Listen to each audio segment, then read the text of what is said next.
ये है लाइब्रेरी और स्वामी विवेकानंद लाइब्रेरी। स्वामी विवेकानंद जो हम सबके लिए एक इंस्पिरेशन रहे हैं और बहुत ही शानदार लाइब्रेरी और डिजिटाइज्ड है काफ़ी। मैं देख रहा हूँ काफ़ी कुछ बहुत इंटरेस्टिंग है और हमारे टाइम में तो खैर ऐसी लाइब्रेरी नहीं होती थी, लेकिन अब हम लाइब्रेरी में वैसे खैर बहुत ज़्यादा सेक्शंस हैं, हम पूरे को कवर नहीं कर पाएंगे, तो हम एक पर्टिकुलर सेक्शन के पास जा रहे हैं और उस सेक्शन का नाम मुझे बहुत इंटरेस्टिंग लगा और मैं मनीष से पूछूंगा कि स्पेसिफिकली ये नाम क्यों रखा गया इसका।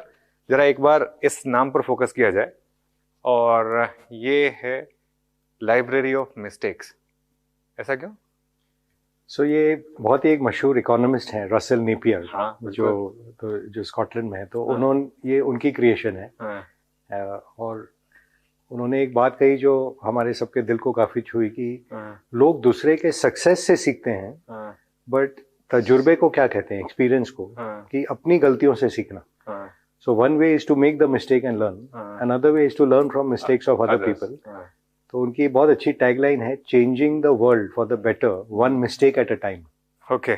सो उन्होंने अपनी कलेक्शन ऑफ बुक्स यहाँ पे लाके हमें इंस्पायर करी है कि बच्चे आके पढ़ें। कि जैसे एग्जांपल दूं, अब जैसे ये मनी प्रिंटिंग चल रही है दुनिया में, I don't know if the books are still here. Paul Walker साहब जो थे, जिन्होंने यूएस में इंटरेस्ट रेट्स ऑलमोस्ट 15-16% करके एकदम इन्फ्लेशन को once and for all kill कर दिया। तो what were the mistakes which caused that to happen. So ऐसी बुक्स है, जैसे ग्रेट क्रैश के बारे में बुक्स है, and not only about markets और इकोनॉमीज, कि इवन ह्यूमैनिटी ने क्या क्या मिस्टेक्स करी है। बिल्कुल बिल्कुल। लास्ट मैन स्टैंडिंग, ये जेमी डायमंड की। तो कैसे बैंकिंग क्राइसिस में एक बैंक बढ़ के आगे निकली, ऑब्वियसली।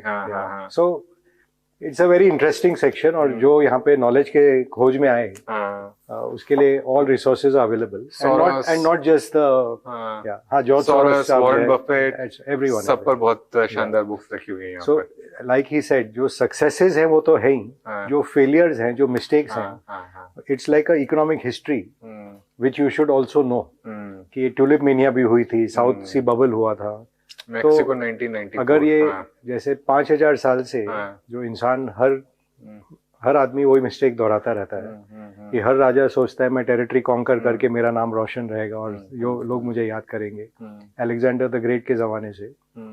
तो वो हिस्ट्री देखें, या इकोनॉमिक हिस्ट्री देखें, साइंटिफिक हिस्ट्री देखें कि क्या इल्यूजन था कि world is flat. So it's interesting to learn. In fact since आपने टॉपिक छेड़ दिया है, अपने प्रेजेंटेशन में भी आपने एक इन्वेस्टिंग को लेकर कहा है कि थोड़ा आप अपनी खुद की पर्सनालिटी पर वर्क करिए। कि देखिए, हर आदमी जॉर्ज सोरोस नहीं बन सकता है, बिल्कुल। हर कोई वॉरेन बफेट नहीं बन सकता है, हर कोई राकेश झुंझुनवाला नहीं बन सकता है, हर कोई निमिष शाह नहीं बन सकता है, हर कोई एक जिम साइमन साहब हैं जो क्वांट इन्वेस्ट करते हैं without worrying about fundamental, seeing trends, and he has PhDs on quant.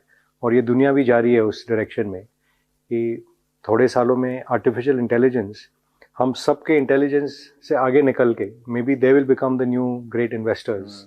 तो वो भी सीखना पड़ेगा कि ये कैसे हो।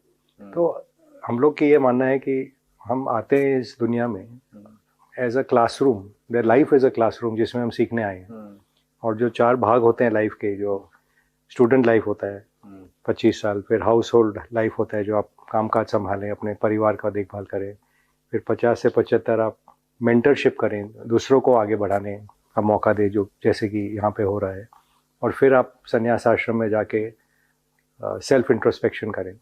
सो if you lead that kind of full life, this human life is to be taken as a experience. और उसमें investing gives you the ability to be self aware कि क्या क्या हो रहा है और वो मुझे कैसे इम्पैक्ट करता है और मैं कैसे रिएक्ट कर रहा हूँ, उस पर फिर निर्भर है। आपके हिसाब से फिर एआई जो है वो किस तरीके से चेंज करने वाली है, इन्वेस्टिंग को कैसे चेंज करने वाली है? सो हर टेक्नोलॉजी जो आती है ह्यूमन बीइंग की कैपेसिटी और क्षमता को आगे बढ़ाती है। तो जैसे आप चश्मा पहनते हैं, तो अगर 100 साल पहले चश्मे नहीं होते तो आप देख नहीं पाते, बोलते अब ये आदमी कोई काम का नहीं। तो हमारी कैपेसिटी बढ़ गई।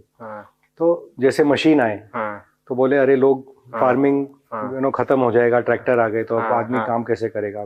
फैक्ट्री आई तो फैक्ट्री में लेबर सब निकल जाएंगे। तो ये जो डर का एक वातावरण पैदा होता है कि नई टेक्नोलॉजी आएगी तो वर्ल्ड विल एंड, ऐसा नहीं होता है। It enhances our ability to do more things. और हमारा भी ऐसा मानना है कि AI is at one level productivity tool, another level increases the capacity कि हम और क्या कर सकते हैं और कैसे और इसको डेमोक्रेटाइज करके डीपर एंड डीपर। जैसे इसके आगे भी इलॉन मस्क साहब जो है उन्होंने एक न्यूरालिंक टेक्नोलॉजी की है जो ब्रेन कंप्यूटर इंटरफेस, इसमें एटलीस्ट 50-60 कंपनियां ऑलरेडी हैं लगी हुई कि इफेक्टिवली वो आपके ब्रेन में they give a interface, tip डाल दिया एंड इफेक्टिवली उन्होंने पूरे इंटरनेट को और AI को आपके साथ जोड़ दिया। तो आप सुपर ह्यूमन हो गए क्योंकि सारा नॉलेज एक साथ आ गया, सारे एक्सपीरियंस दुनिया के आपके साथ आ गए। और एप्पल ने जैसे विजन प्रो दिया है तो मिक्स रियलिटी हो गई। बहुत महंगा है वैसे। तो जो आप आज के दिन महंगा है, जब हर टेक्नोलॉजी आती है, जब मेन फ्रेम कंप्यूटर होता था वो आप इमेजिन नहीं कर सकते। आज जो आपका हाथ में फोन है उससे कम से कम 10 गुना ज्यादा पावरफुल है।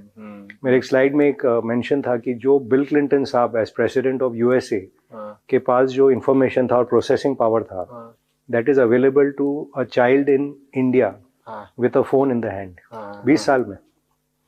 तो that is the rate of change जो आ रहा है and we will be beneficiaries of it. ठीक है। अच्छा, एक करंट मार्केट सिनेरियो की भी बात कर लेते हैं, उसके बिना क्योंकि ये इंटरव्यू पूरा नहीं होगा। मार्केट में बड़ी रैली आई अब, और अब हम मैं देख रहा था वैल्यूएशन के हिसाब से 19 टाइम्स पर आ गए हैं।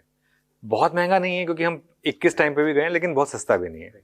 तो इस समय आपका व्यू क्या है? मार्केट आप जो कहते हैं एक तो कोई टाइम नहीं कर पाता है, और how pessimistic a market can get and how optimistic a market get. Normally जब इंटरेस्ट रेट बहुत ऊंचे होते हैं, मार्केट का पेसिमिज्म एट द माने मार्केट रॉक बॉटम पे रहता है, तो 10-12 का मल्टीपल पे मार्केट बॉटम करता है और 20-22 पे मार्केट का टॉप होता है नॉर्मली जो देखा गया इन टर्म्स ऑफ मल्टीपल। और आप अगर जैसे अब का बात करें तो जैसे हम सब जिससे भी मिलें वो कहेंगे कि इंडिया का समय आ गया है, इंडिया बुलिश है, तो that is also in the price, right. अब जैसे कल हम बात करते कि रशिया में कू होने वाला है, तो सब सोचते हैं अभी मंडे को वापस market will fall and multiple would have fallen of the market कि तेल के भाव बढ़ जाएंगे, क्या मालूम क्या होगा, तो पेसिमिज्म हो जाता। तो the point to buy is at pessimism, not when everyone is around. Warren Buffett की एक बहुत अच्छी saying है that you pay a very high price for a cheery consensus.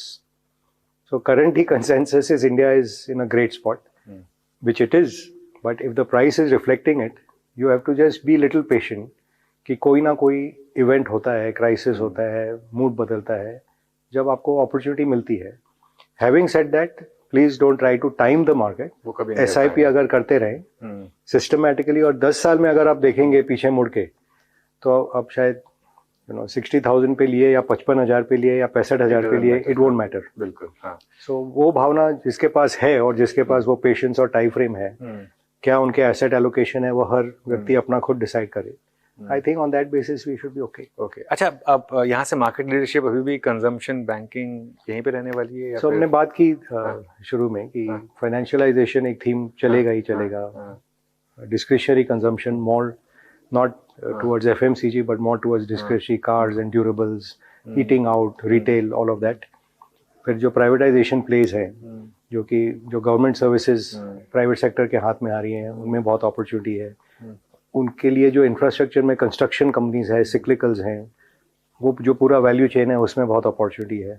और जो फिर प्लेटफॉर्म प्लेस बन गए हैं उनमें बहुत अपॉर्चुनिटी है। तो कोई कमी नहीं है हिंदुस्तान में। और ऐसा भी नहीं है कि अगर जैसे बाजार शायद ऊंचा हो बट हो सकता है कोई शेयर नीचा हो। जैसे हमने before the interview were talking से HDFC बैंक एज एग्जांपल, ये लार्जेस्ट बैंक है, बट अब टेक्निकल फैक्टर आ गया है कि म्यूचुअल फंड 10% ज्यादा नहीं ले सकते हैं। बट अगर आप 5 साल 10 साल सोचें कि ये बैंक कहाँ से कहाँ जाएगा, तो it may be a interesting time to look at it. बिल्कुल। चलिए फिर एक अब इस लाइब्रेरी से बाहर चलते हैं और एक फिर ओपन स्पेस में जाएंगे और कुछ सॉफ्ट स्किल्स की बात के साथ इस इंटरव्यू को समाप्त करेंगे। चलिए यहाँ से चलते हैं बाहर।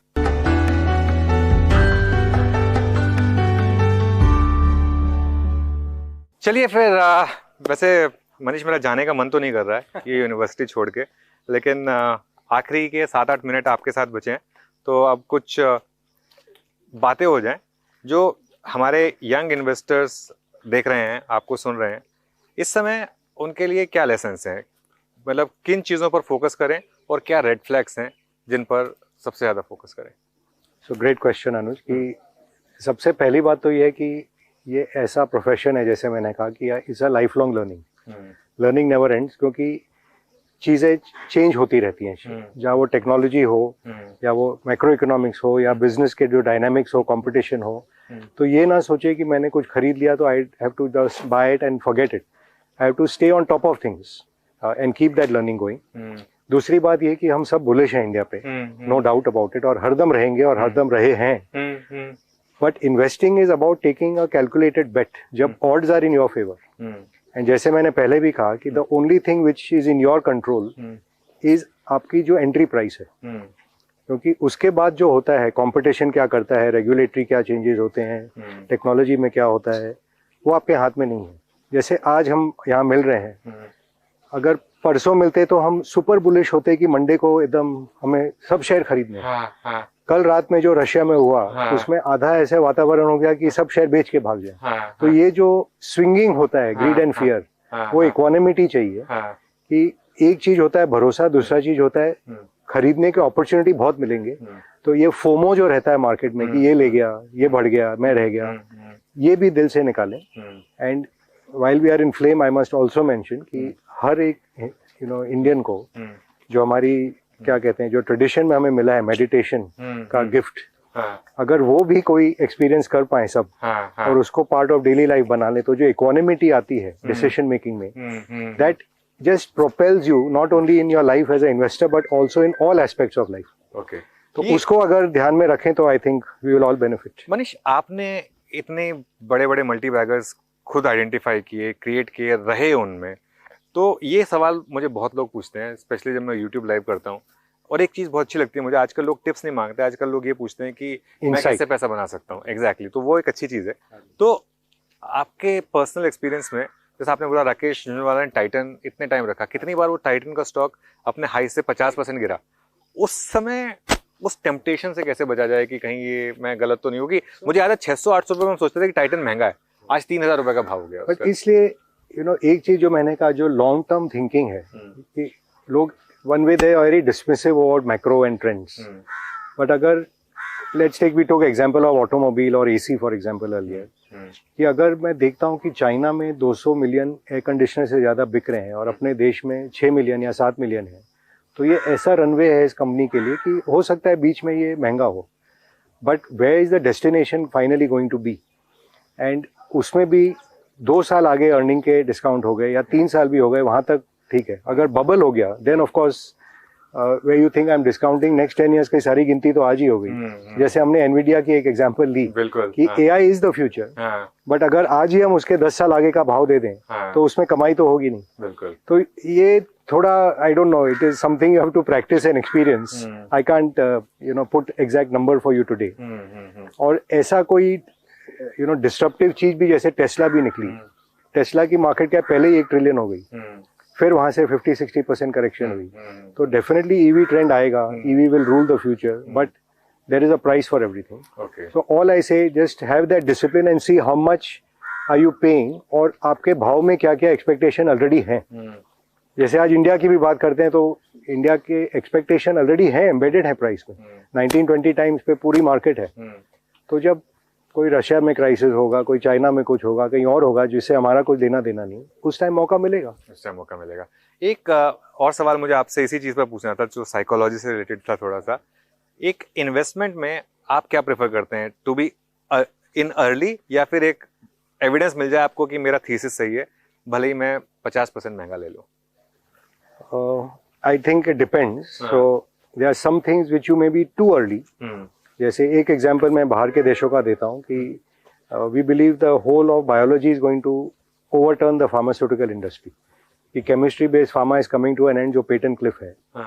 और आज ऑलरेडी पर्सनलाइज मेडिसिन आने लगे हैं, क्रिस्पर जो आपके डीएनए को चेंज करके एग्जैक्ट एकदम जैसे स्नाइपर राइफल बुलेट मारता है, that is the medicine which is coming, as opposed to आज जो हम लेते हैं वो केमिकल बॉम्ब जाके अंदर हर चीज को फोड़ता है।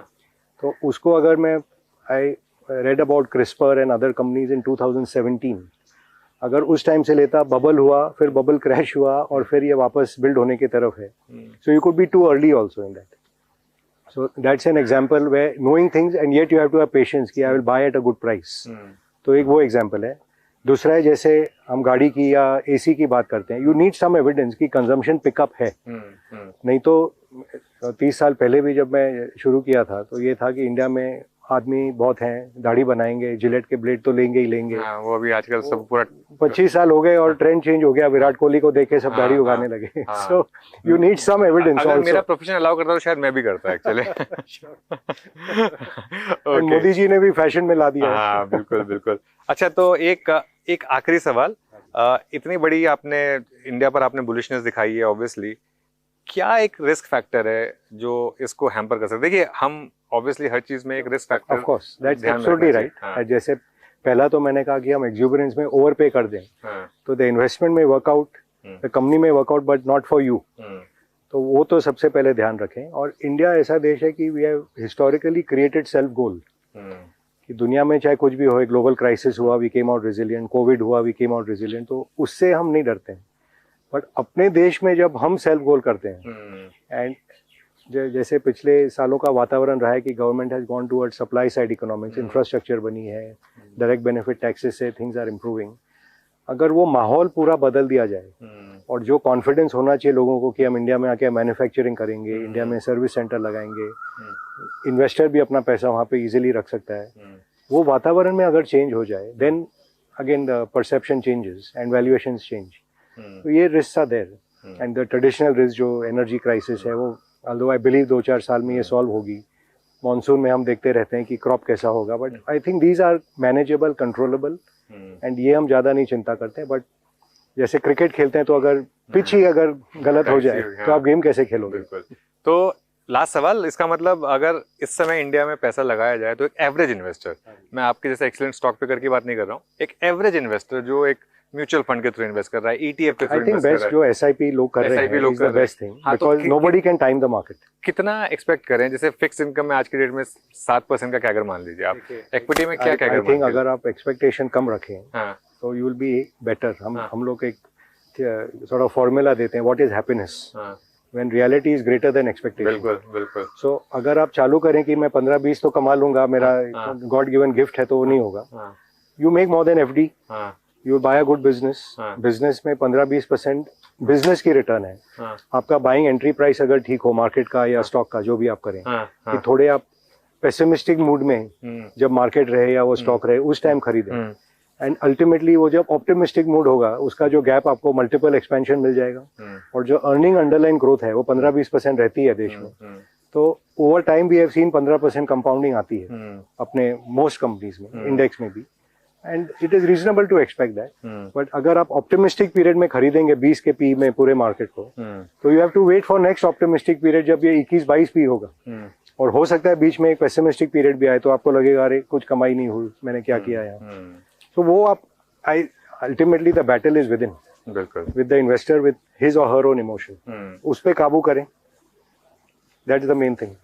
चलिए फिर शो समाप्ति का समय आ गया और हम वॉक करते करते जहां से हमने शो शुरू किया था एग्जैक्टली वहीं पर आगे देखिए वो फाउंटेन है, एक बार उसकी तरफ पैन करके दिखा देते हैं। एंड थैंक यू, हमने यहीं से शो शुरुआत की थी। आपने बहुत प्यार से, Manish thank you so much, आज आपने मुझे इतना अच्छा आपने हॉस्पिटैलिटी दिखाई मेरे लिए और मेरी पूरी टीम के लिए, और इतना अच्छा हमको समय दिया। सब दर्शक और जो भी बच्चों को भेजना चाहें यहाँ पे प्लीज आए, नॉट फॉर प्रॉफिट है, and we will give you the best in the world, that's what we attempt to do. चलिए, thank you so much. Thank you, thank you, thank you.